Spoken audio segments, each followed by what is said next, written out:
Hello and welcome to the Holiday Impact, the podcast that reminds you that you have the power to make a difference.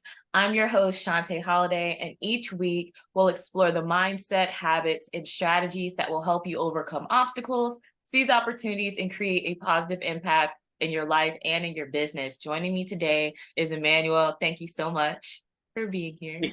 Thank you for having me. It's an honor. It's an honor. Thank you. So I know all about you, but I'm gonna let you actually introduce yourself and tell people what you specialize in, what you do, your purpose and stuff for those that don't already know you.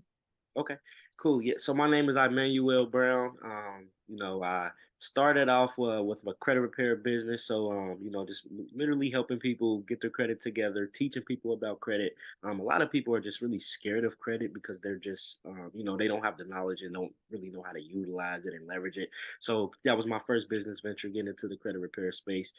From there, started to segue into Airbnb. So I have my own Airbnbs, and then I also have a digital products business as well. So where I teach people how to, start up their own Airbnbs. I have a mentorship program and just kind of different things that you can get in there and play around with, such as ebooks, courses, things like that. So that's Is about it it. self-paced? Do you have your hands in there? Are you holding people's hands? How's it work?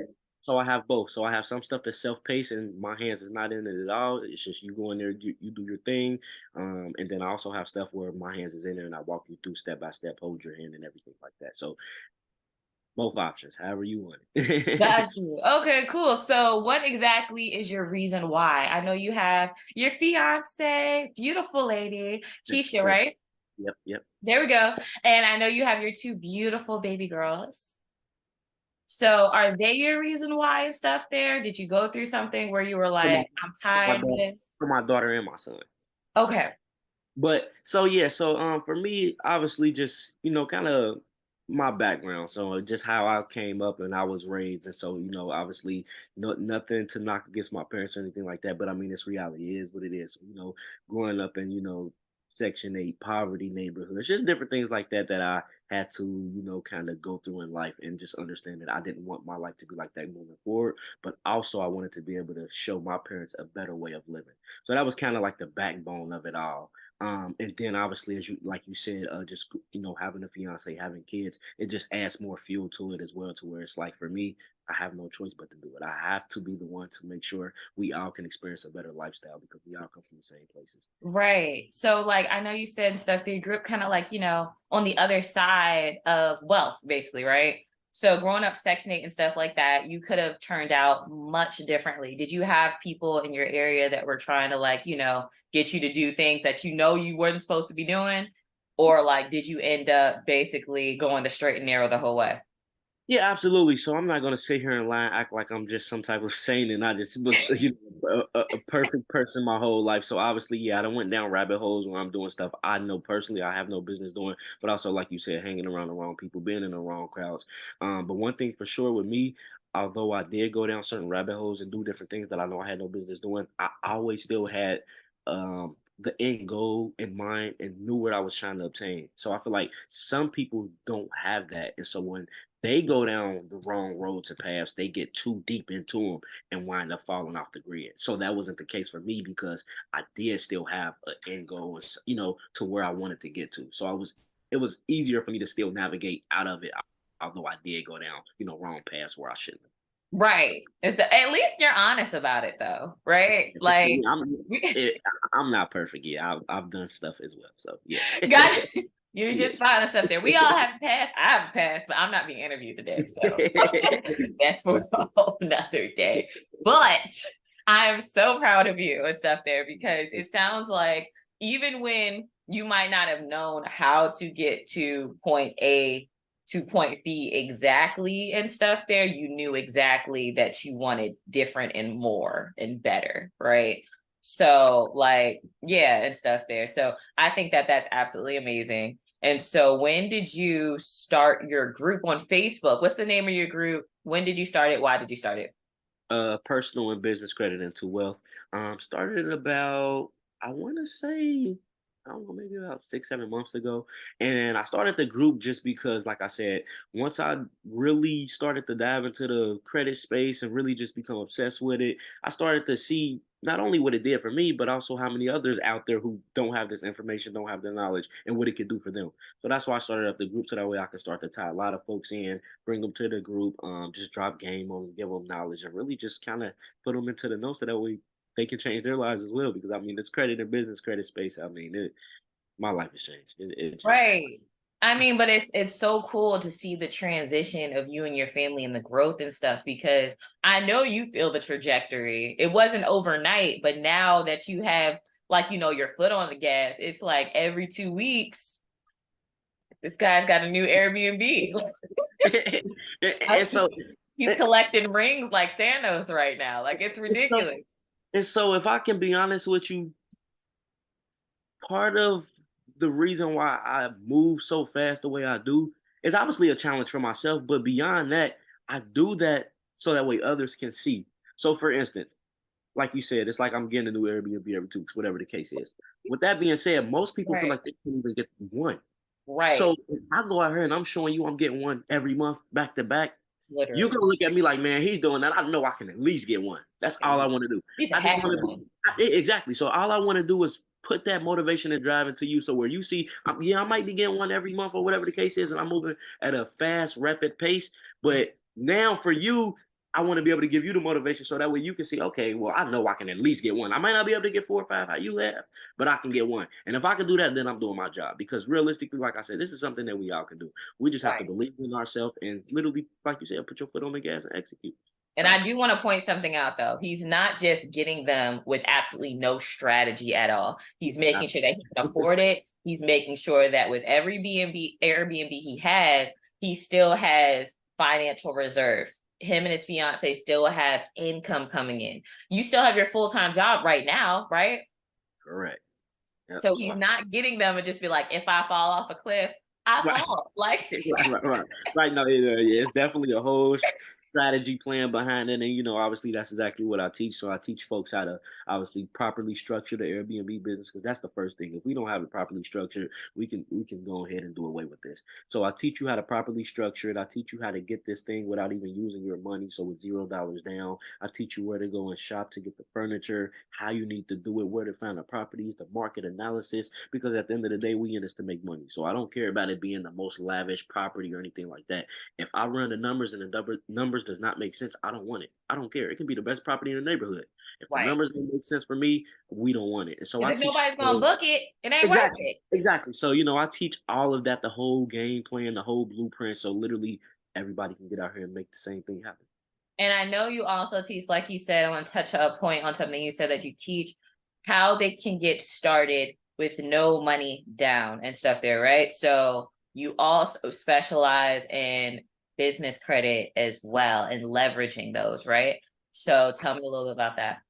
Yep. And so part of that is obviously, so another piece to my mentorship program is I teach people how to properly structure any business. So I don't care if it's Airbnb, you starting a clothing, whatever. I teach you how to properly structure that business, but also I'm teaching you how to go get $50,000 plus in your business name, because Mm, that's the biggest hang up for most of us is a lot of people sitting on great business plans and ideas, but we don't have the capital.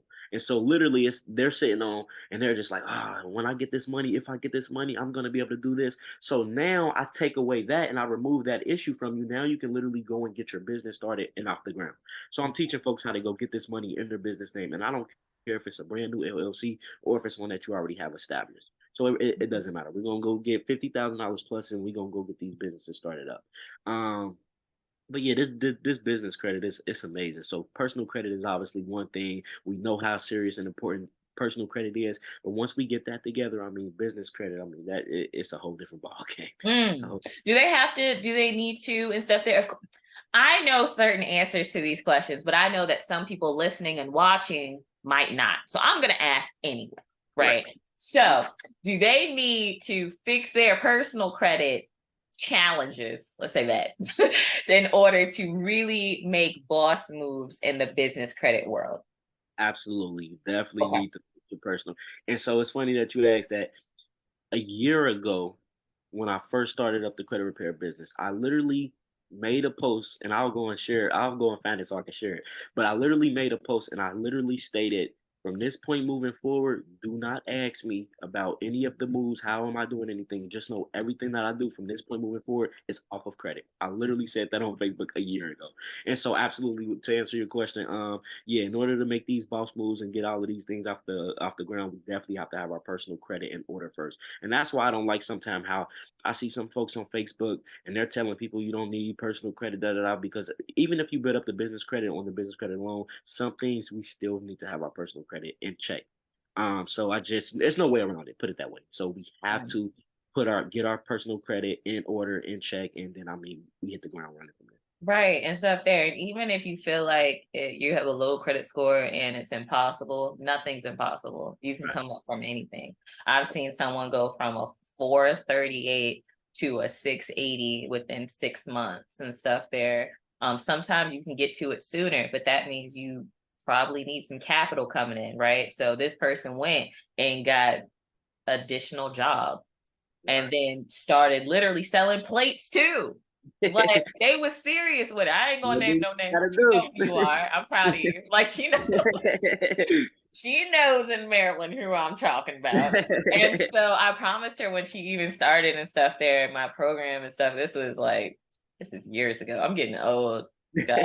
Like and stuff there. I was like, hey yo, I'll get you to Hawaii and stuff there if you just listen to me. But I need you to be 10 toes in. She was like, say less. That's dope. That's So yeah, no. So listen to this man, y'all, and stuff there. If getting your personal credit stuff together means that you can acquire over $100,000 in business credit over a stream of time, he could probably help you get it within a year or less and stuff there. That's not a big price to pay. It's more expensive having bad credit, but that's a whole nother conversation. So absolutely. like I could go forever. I caught myself. I was like, let me bring it back. Bring it back. So what types of tips and strategies do you provide to hosts to like help them improve their listings and like, attract more guests? So the very first thing, and I feel like we overlook this, is simple. The psychological aspect of it. Think about because we all been, a lot of us probably haven't been on the host side, but we all been on the guest side.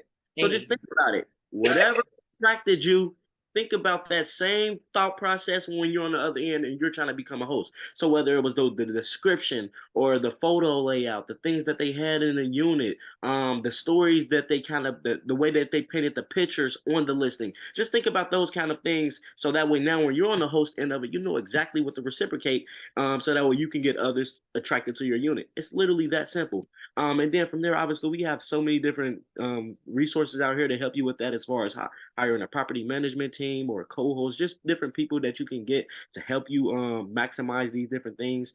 Because obviously, some things are just not our strong suit, and so I was right. told, and this is one thing that stuck with me, and I'll forever repeat it to everybody I get my hands on. But I was told, don't worry about trying to become an expert at everything. Just hire your weakness. And I can't. I Hey, mean, and it's just the best thing that I can tell someone is, don't get out here and feel like you have to be the man at everything. You know right. what you're strong at, and the things that you're not strong at, hire someone. Delegate Yeah, just delegate it out. Hire someone to take care of it. So immediately. that's the biggest thing. But like I said, that's just the simplest piece right there. Is just to think of it from a psychological standpoint of when you are out here and you want to book someone's Airbnb, what are the things that you look for? Are you worried about the photos, the listing, the actual description, just things like that? So now when you're on that end of it, you know exactly what to duplicate. Do you have to worry about SEO tags and things like that? Yeah, so for me personally, that's not my strong suit, so I don't do it. But like I said, I hire someone to do it. So like when it comes to, search engine optimization and just making sure that your listings and stuff is coming across, or the marketing piece of it, I know that's not really my strong suit. So I have a property management team and they're doing that stuff, going through the market analysis, handling my prices just on a And you day-to-day get to go basis. take a nap. Exactly. And so they're handling all of that stuff on the day-to-day basis. So if it's someone out there who's just like me, it's like, oh, I don't want to get into that, or that seems like rocket science. I mean, maybe it is. Don't try to figure it out. Hire someone to do it. That's exactly what I did. I don't have time. I don't want to try to figure it out. Huh? You know how to do it perfect. Come on, let's get it going. So, Right. You yeah. got two toddlers. You do That's- not have time. I got one and feel like I got 16 kids. So yeah. yes, no, I totally get that. I did want to ask the question. I almost forgot it. So for when you said, I liked when you said and stuff there, look at it from the outside looking in, you know where you want to stay as a guest. So just have that same view. So as a host, so like, do you feel like they have to have like fancy amenities though? Like it has to have a pool to be booked, or it needs to be by the beach and stuff there. I know my family's one is literally right beside Virginia Beach. So like, what's your viewpoint on that though? Do you think it's a must? No, absolutely not. So I have 4 Airbnbs. Only one of them have a pool, and that's the one that I just got out the country in Tulum, Mexico. The other 3 do not have a pool. They don't have none of that fancy stuff. And so when it comes to that, no, you don't have to have all of that kind of stuff. You really don't. And so just understand, we have folks who travel for various reasons. Some people travel for personal reasons, but also some people travel for business purposes. So if I'm traveling for business, I don't care about a pool. You see what I'm saying? So it really, we don't need to get hung up on that, because getting hung up on that is gonna, you're gonna, wash away a lot of opportunities that you could have, capitalized on. So definitely not. You don't have to have all of that fancy stuff, all of those extra amenities. Now, granted, some of that stuff obviously it adds to, being able to generate more money, because now you're offering a lot more, but it's not an end all be all. No, you do not have to have it. Absolutely do not. Gotcha. So like for let's say because I used to have a trucking company and stuff like that for it. And then before I got sick beforehand, but with truck drivers, traveling nurses and stuff like that, do you feel like it's smart to only target a certain criteria of business people or all of them? So I say all. And so the reason why I say all is just because you want to be able to capitalize in different parts of the year. So, for instance, for the folks that don't know, when it comes to the Airbnb game, you have a peak season, and then you have this season where it's like, not too many people are just traveling for personal reasons. So, with Right. that being said, we have two different pieces in this space. You have short-term rental and you have mid-term rental. So, short-term rental is more so that personal travel for vacation. It's the summertime, springtime. We want to go to another city, state, whatever the case is. And then we have the mid-term stays, are more so for the people who are traveling for business reasons, to where they're staying for 30 days plus. And so in our peak season, we want to capitalize on short-term rental stays. So a few nights here and there. But then when it's not peak season, you're not gonna make as much money trying to do the short-term rental style, because people are not traveling for personal reasons. So that's the time of the year where we want to go ahead and shift over towards the midterm stage, so that way we can still capitalize and we're generating money all year round. So it's the incorporation of both of them. I like, just to be able to maximize the profits and make sure you profitable all year round. Because who wants to just be profitable 6, 7 months out of the year? Oh no. So Sounds depressing. so that's the best game that I can give, is just make sure we implement both ways, and that's what I do personally with mine. And Right. so it hasn't failed me yet, so I'm gonna continue to do I know it. that's right. Yeah. Stay with your chest. Amen. So like, so Oh like yeah. what type of challenges, because I know you just told me about one challenge, but what type of other challenges do you feel like hosts typically face when managing an Airbnb property? And how do you help them overcome those other additional challenges? Because I know there's not just one. Right. So one of the challenges I feel like, especially starting off for hosts, is being overwhelmed with just everything, because obviously it's new and there's so many different moving pieces and parts that go to it. And so, like I said, one of the fixes to that is to hire some help to go along with that, property management, things like that, and just don't try to be a one-man show. But then also, some other challenges is, and I'll speak for myself. So when I got my first Airbnb, this is one of the challenges, and I want to make sure that nobody else makes this mistake. So one of the first things when I got my first Airbnb was, got the lease, everything like that, moved in. First weekend I had it listed. So literally the day I listed it, I had got a booking for that weekend. And so the guests came, they checked in, checked out on Monday. After they checked out on Monday, the rent office called me down and said, "Oh, we can't have it on Airbnb." So that was the first thing right there. So what I want to make sure folks don't do is go out here and they get these leases, and you get out here and trying to put this thing on Airbnb, and then you don't even have the right way to do it. And so I was misled, but also I'll take full responsibility, because if I would have done my part to make sure I went through the lease thoroughly, then we wouldn't even have this issue. So that's just one of the things, is to making sure we're looking at everything and know exactly what needs to say what before we go and sign this lease and move in, so that way we don't run into that issue. So that was one of the things that I ran into, and I want to make sure. Ouch! I would have been heartbroken. Yeah, but Heartbroken. but the thing was, instead of, so I couldn't do Airbnb, but I could do the midterm stays, so I still was able to, flip it around. Got you. Okay, so you still made it a profitable situation. Absolutely.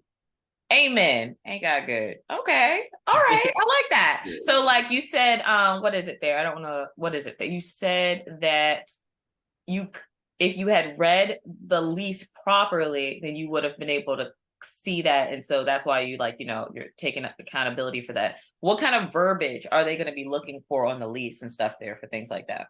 So in the lease though, because everybody know realistically, in any lease that we go and sign, we're Mhm. not allowed to sublease. So let's just call it what it is. It's like 7 pages. Like, Right.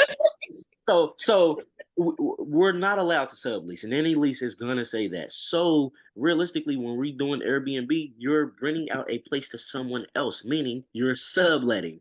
So with that being said, we need to have something in the lease or lease addendum or agreement, something that's overriding, stating that we're allowed to. So it's just something it'll be around the lines of we're granting you or your company permission to provide short-term stays or to sublease out. It'll be something around that in those in regards to that. So for instance, with mine, it did say that we were granted permission for corporate leases. And so, okay. with that being stated, it's still a bit of a difference because when it comes to the corporate leases, that's more so strategic towards the midterm stays, and that was the big hookup. So, like I said, that was my first one that I signed, so that's why it didn't go as planned, but I was still able to turn it around because I was able to do the midterm stays. So, if we know we're going for the short term stays and we want to be able to run the traditional Airbnb model, you want something that says short term rental, we're guaranteeing you short term rental stays or giving you access to have guests come and check in and out, something around those lines. Hmm. But it needs to state Okay. it in writing. I don't care if the property manager, landlord, owner, if they told you personally, but we don't see it in paper, we don't sign. Oh, that makes sense. Okay, cool. I'm glad you said that because I was just about to ask you, like, what if, like, front desk said, "Oh yeah, I think it's okay," because they want the check, and then you sign and you're stuck with 6 month, to month, 12-month lease and stuff there, and now you can't sublet it, right? So, like you said, stuff there. And if anyone on paper, they don't sign nothing. And the reason why is because, like you said, the front desk said, "Oh, we think it's okay." Well, what if in two? So let's say you got a lease for 6 months, but in 2 months, that person who was at front desk no longer worked there. See, So now now, Mickey can't even vouch for you. so now they don't care. The new people who came in, they're looking at the lease. Oh, it doesn't say it, so you got to go. So we Right. just make sure we have all our ducks in a row. Nobody can override what's right there on paper. So we want it on paper. We want the hard proof. Got you. Okay. So goodness, well, I appreciate you for the gems. For so when it comes to marketing, promotions, things like that, right? I know a lot of people and stuff there, even if they haven't already started their Airbnb journey, they've joined a whole bunch of these Airbnb groups, right? And they've seen like, sometimes it's really, really uplifting, and other times you'll have horror stories kind of thing where they're like, it was great. I got 3 months booked, and then it's been a ghost town ever since.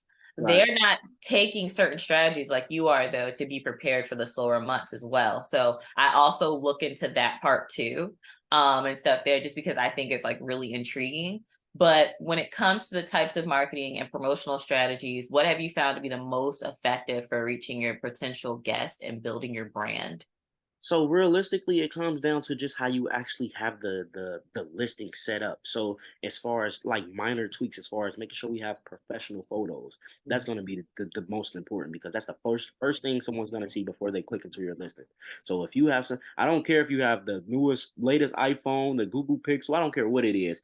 It needs to be professional photos and not off of that phone. And so I teach my students to um, only take the photos yourself personally if you have some type of experience with photography. If you don't have none, don't personally take the photos. Go Right. ahead and pay for a professional photographer to come get it done because that's going to be so important.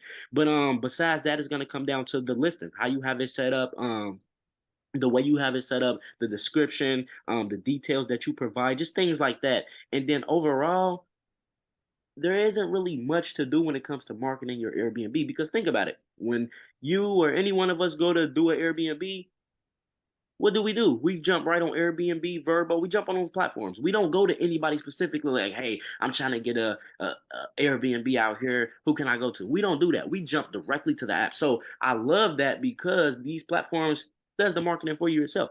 So it's not really Mm. nothing that you need to do. But like I said, it's the way that you have it set up, which gets you pushed up in the algorithm so that way it comes across more people's faces. And that comes down to having certain things tweaked on the listing. And so for me, I let my property management team handle all of Amen.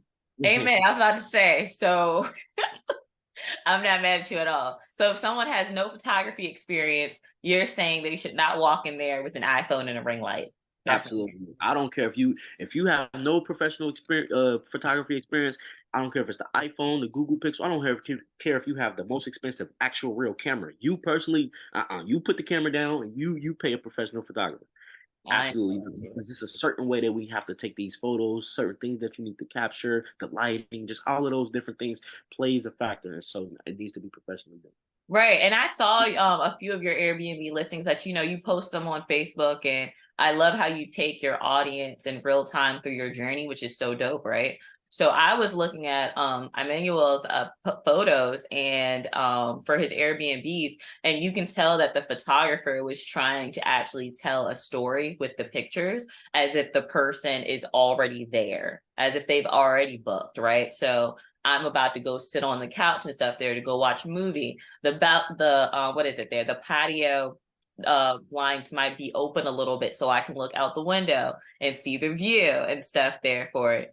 And I'm really big on like storytelling and photography in general. So maybe I read a little bit more so into it, but I was down for it. I was enjoying it. And then like you keep looking at the photos and you see one angled over the what is, I forgot what it's called, but it's like a little window area that appears into one of the kitchens, right? So you get to see and stuff. Okay, cool. That's where my dude or my girl is going to be in there cooking me dinner. All right. I'm gonna be asleep somewhere. Like, so like, like all the little things, and you see the bed set up, and it's the way they have the bed set up to where it looks like the most softest plush thing in the world, not to mention the interior decorating design, which I know you have worked very, very hard on. And it shows because that color scheme was lit. I was so proud. I was like, look at him go. Okay. So, most I'm most yes. excited for the one that I'm furnishing. So I'm actually furnishing a new unit right now as we speak. I'm most excited about this one that I'm furnishing right now because the color scheme that I have for this is, oh my goodness. Mexico or a different one? It's here. It's here. It's It's in Ohio? Yep, in Ohio, it's in Okay. Cincinnati. And so the Okay. one I'm finishing now, oh my, like this color scheme, I'm obsessed with. So I can't. Really? This one will Oh, be. it's not. So y'all gonna make him redecorate his own house. Yeah, for Tyler's sure. gonna Yeah. tear it up. This one will be ready about May 3rd, May 4th, and so yeah, I can't wait to get this one published and everybody gets to. Nice. Who's your target audience to where you're trying to pitch it to? Um, it's open. Anybody that want to stay, doctors, lawyers, Yep. nurses. So my niche here, really, my niche here is for people who are like couples who are traveling for a getaway. It's not Mhm. really tailored towards family, so with kids and stuff like that, but it's more so tailored to couples who are trying to get away for a weekend getaway, things like that, but also people who are traveling for businesses. So my niche here in my city are one bedroom, one baths. And that's because obviously I ran my market analysis and data and we kind of did some research to see what makes the most sense for me and the numbers that Right. I want. And so Right. that's my niche for here. So obviously, depending on wherever you at. So put it this way: if I was getting one in Miami, I wouldn't be going after a one bedroom. You see what Mm. I'm saying? Because nine times out of ten, when most people are traveling to Miami, you might be traveling in a group. It might be two couples. It might be a family. So a one bedroom is not going to cut it. You see what I'm saying? So I it do. comes down to figuring out, we got to do some homework. We got to do our market analysis There's and some do a little bit cots of in there. research exactly to figure out.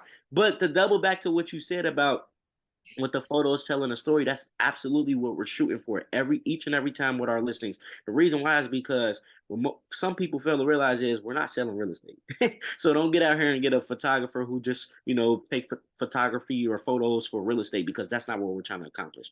When people come to our Airbnb, they're not trying to buy the Airbnb. They're coming for a couple nights, a week, For a an month, whatever. experience. Exactly. So we want to sell the experience through the photography. So that's, you nailed it. You nailed it. That's exactly it.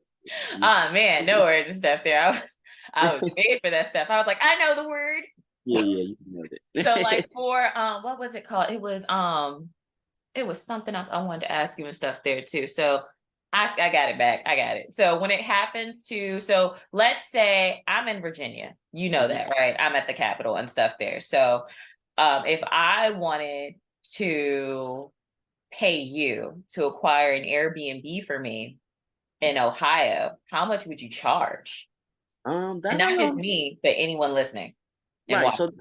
that I really don't know yet. I'm actually working backstage right now with some folks to kind of figure out some price points and kind of put that in perspective. So that I don't quite have an answer for yet, but a lot of people have been reaching out to me and they actually are wanting to do moves like that because realistically they don't want to have to deal with anything. They just want to be able to learn the information, pay me, and have a unit coming out the gate. So I don't have Right. an actual price point like that for right now. However, well, for right here in my state or city, but however, I do have price points on being able to get people Airbnbs out of the country like I did coming right out the gate. There you And we, go and stuff there because yeah. he definitely just went to Mexico, you guys, and turned all the way up. And before he left, not only did he get souvenirs, but he left with an Airbnb and possibly a hangover, but Yeah.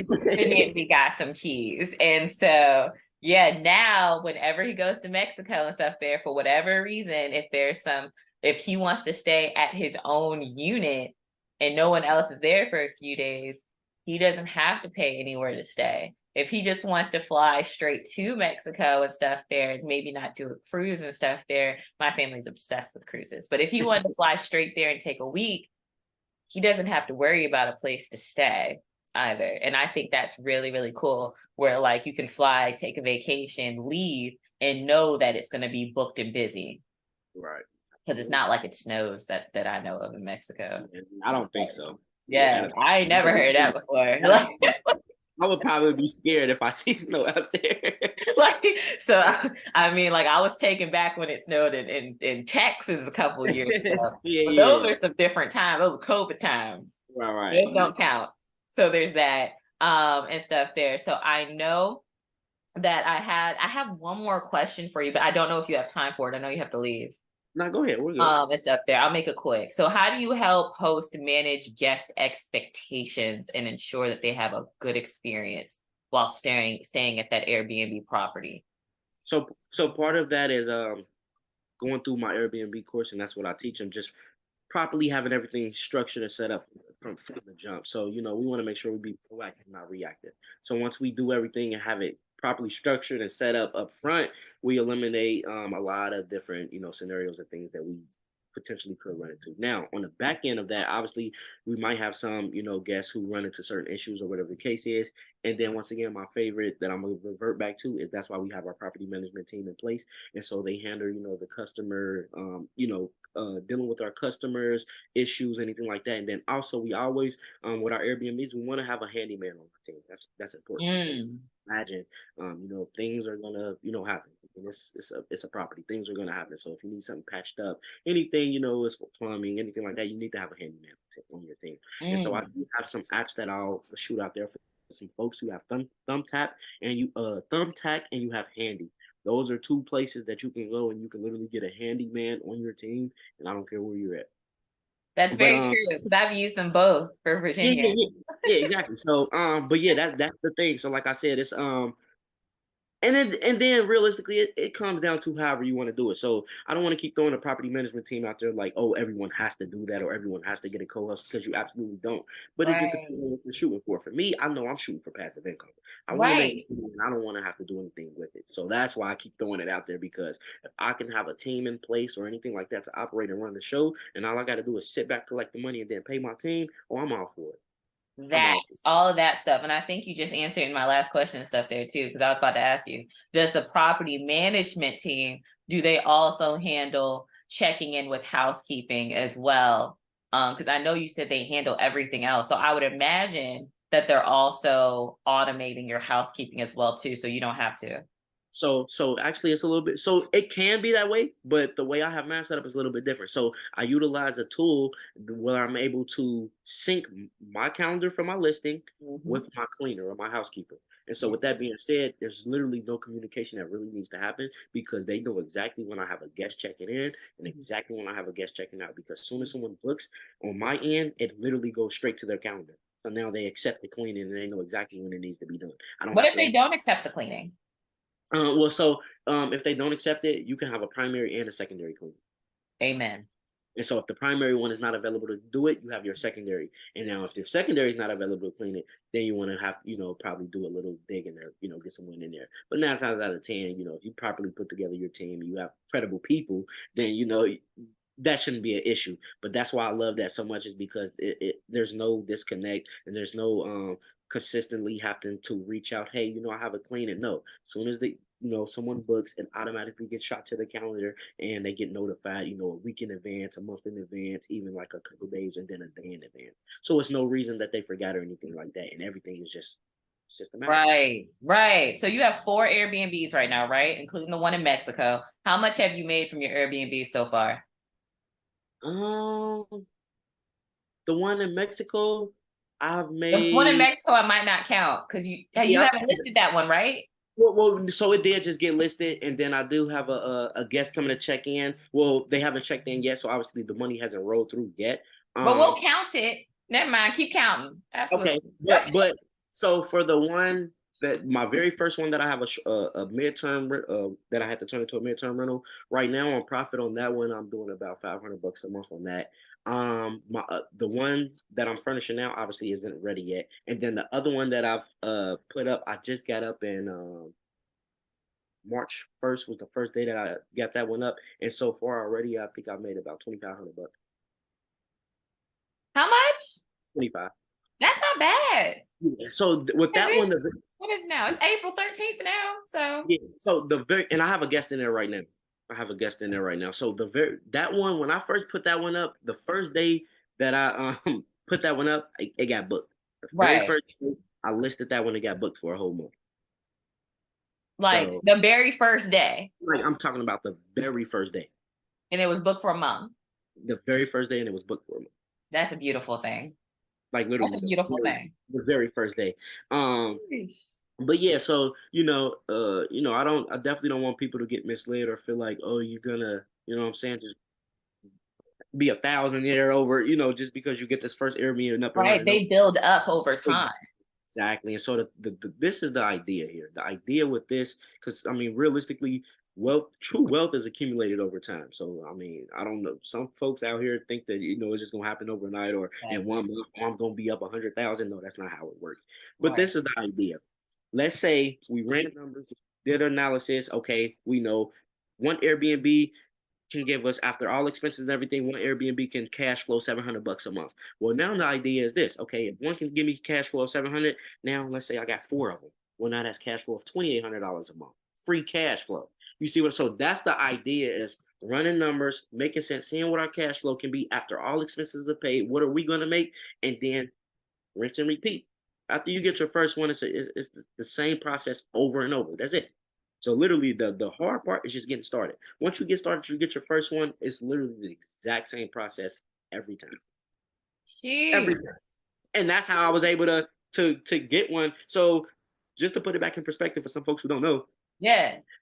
started up my Airbnb business in December of 2022. So fairly new. Right. Got my first unit in under 30 days. In under 30 days of creating an LLC, I got my first unit. So I got my first unit in January, double back and got my next unit in February. Then I got my one out of the country in Mexico in March. And then the one that I have now, I just got in April and I'm furnishing it now. So, Ooh.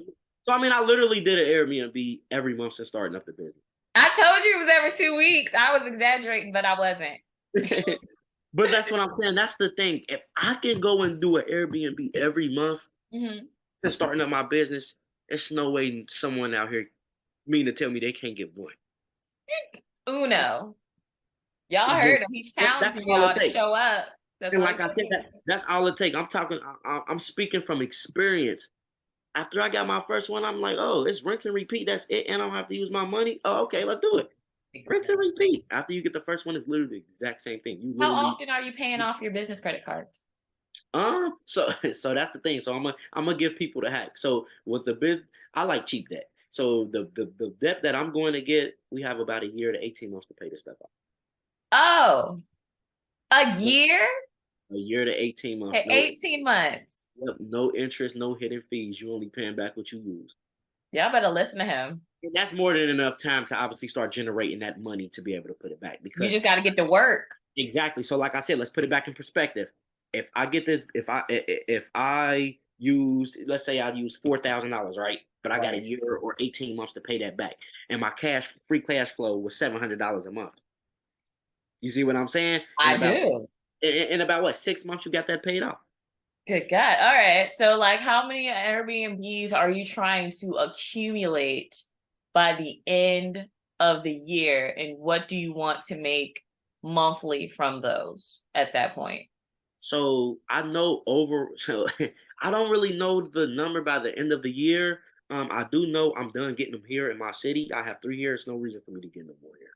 So I know You're I'm gonna definitely own done. all of Ohio, So I sublet know. everything. So I know I'm definitely done here. Now I'm about to literally just get them in different states and out the country. So I know I won't. I have a list of country. I have a list of I think like 20 countries where I Right. want Airbnbs And at. Ohio's not bad though. Like I used to have to run truckers through Ohio all the time, and there would be hotels booked up and they would have nowhere to stay and stuff there. Sometimes like staying in the truck, like there's a need for it in your area too though. So like what you're experiencing in your area though, everyone has not experienced in every state. And I think that's so cool.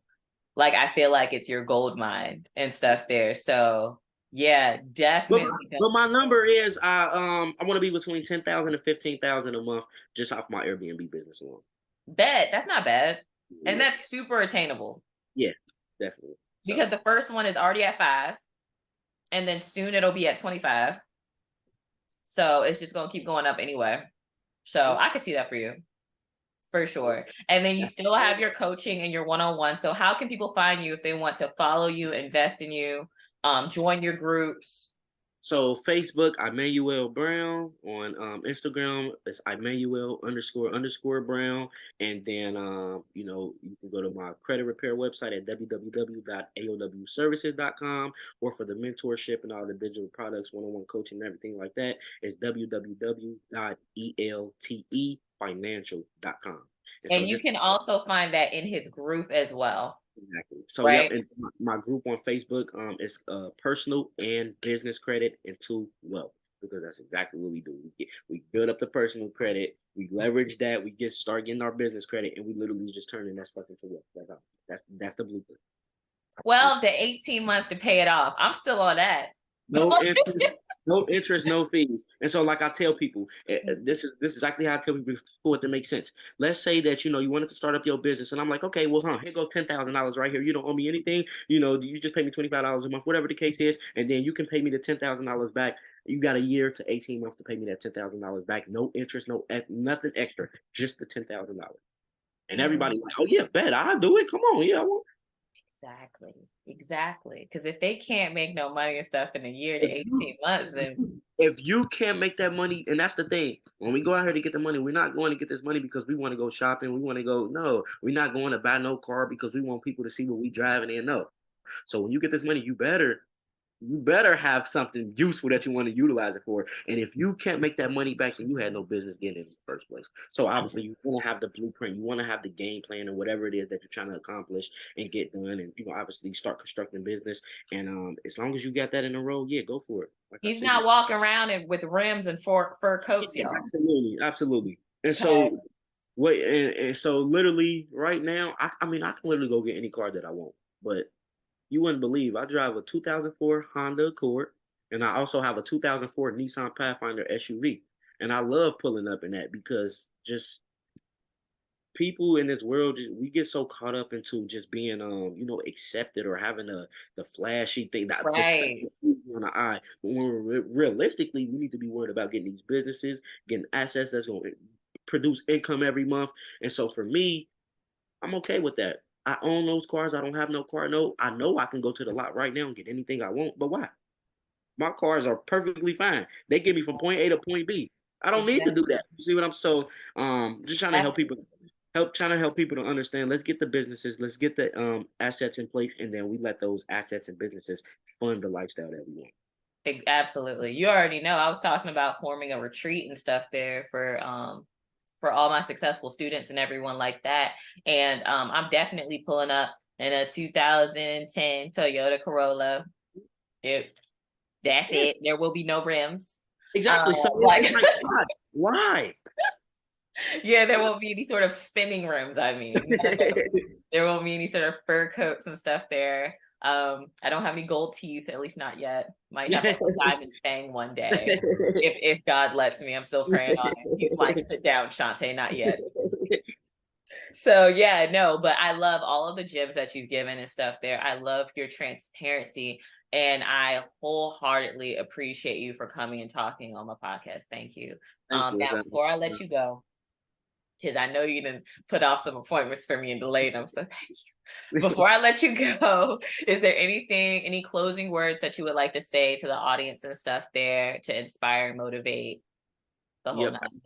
absolutely. One of the first things is just understand literally a couple of months of being focused, locked in, changing your mindset will literally put you years ahead. But then also just remember, everything in life is gonna be hard work. Working at 9 to 5 is hard work. Being broke is hard work. Mm, Starting up your own business is hard work. Running multiple businesses is hard work. So at the end of the day, we have to just determine what kind of hard work that we want to put in. And then in addition to that, like I said, I have all three of my businesses, but I still work my corporate 9 to 5. So don't get it twisted. Having a job is not bad. Having a job but not utilizing the job how you supposed to, that's bad. So if we got these jobs and every week we want to spend our money on going out, we going to party, drinking, smoking, shopping, all that's bad. Now what we need to do is leverage those paychecks, the money that's coming in. Once we pay all of our bills, the cash flow that we have, we need to start investing because that's going to be able to set you apart and be able to walk away from the job. But then the last thing that I just want to say is to get something you never had, you must do something you never done.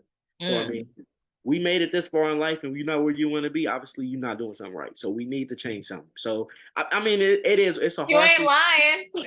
it's the truth, and that's just the realest thing that I can say. To get something you never had, you must do something you never done. So, but I mean, think about it. I don't be here. I'm not here sitting where I'm at, speaking with you on the podcast, letting you know about all the Airbnbs, the credit repair coaching. If I've never jumped off the porch and did something new, Right. bottom line, Exactly. And you were willing to take a risk when exactly. you had absolutely no 100% personal guarantee that everything was going to work out. For sure, and that's the biggest thing because people always ask me like, "Man, you was in, like what if this and da da da." And if you stuck in that, you just stuck in the mindset of I mean, we need to just change the mindset, but also Of just think about fear. any wealthy person that you see took a risk. It start with somebody has to take a risk. Like it's just no way around it. You have to take a risk. Not Right. all of it's gonna go as planned, but champions adjust. So Mhm. yeah, Absolutely. And I know you probably already know as a business owner and stuff there, you got to get through a lot of failure to get to those successes. for And you sure. just got to be excited to jump to the next sometimes. For sure. And then I can't leave without saying this, then I'm gonna really go. Yeah. Is I don't want to get too spiritual for folks on here, but I mean the most high said come as you are, so that's what I have to Everybody else did. Go ahead. I'm exactly. sorry. I gotta come as I am. So with that being said, at the end of the day, we need to figure out what's our calling and what we are called to do. What I can say is I'm absolutely in sync with the Most High, and I understand this is exactly what He need me to do. And I feel like that's why I'm just flourishing so much is because the Most High is working through me. Literally, my purpose is to literally help folks and build people up and elevate people and put them in better financial positions and situations, and just get people hip to and educated on financial literacy. And I literally personally know that is my calling, and that's literally what I'm doing every day. And I feel like that's why I'm able to have so much success and just so I just encourage everybody to, get with the Most High and figure out what it is that He needs you to do. Because once you do what He needs you to do, I mean, it's nobody can come. That's all the power you need. That's between you and Him. Nobody can Exactly. interfere with that. Exactly. And stuff there. Because everybody was meant to share their light in some way with the world. And there is a problem that you can solve out there. So please listen to him because he's telling y'all nothing but facts and gems. And he didn't even have to share that part about himself, right? Right. At all. Like literally and stuff. But it's the truth and stuff. When you stop trying to focus on how much money you about to make, how many people you about to stun on, how many people you about to make regret on who didn't believe in you and stuff there. that ex-boyfriend, ex-girlfriend that you trying to show what they missing out on. Like once you let all that go and think about who can I serve and how can I best serve them and put 100% into it, there's absolutely no reason why you shouldn't be successful Unstoppable. eventually, because it ain't gonna happen overnight. For sure, Yeah. yes. Like, we got to stick to the process and just keep going, and then it happens. But like I say, just look at me. I started all 3 businesses last year, and so I mean, who knew that speed up time in 1 year I would have 3 businesses all successfully operating and flowing. I couldn't have told you. I couldn't tell you. I couldn't tell you that a year ago from now that I would be in this position. I couldn't. Absolutely, I couldn't. I'm so proud of you. I'm so proud of all your success. I can't wait to meet you and Vontae in person. I'm For sure. speaking into existence this year because I told y'all I was getting out the house.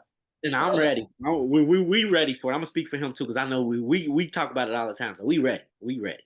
No, there you go. It's up there. But I'm just so excited and stuff there. Thank you so much for sharing a small piece of your journey with us, because I know that there's so much more in store and stuff. And I can't wait to have you back later in the year and stuff, so that way you can tell us all about your new growth and stuff there. You might pop up on me with a fur coat. It's cool. I don't judge. It's fine.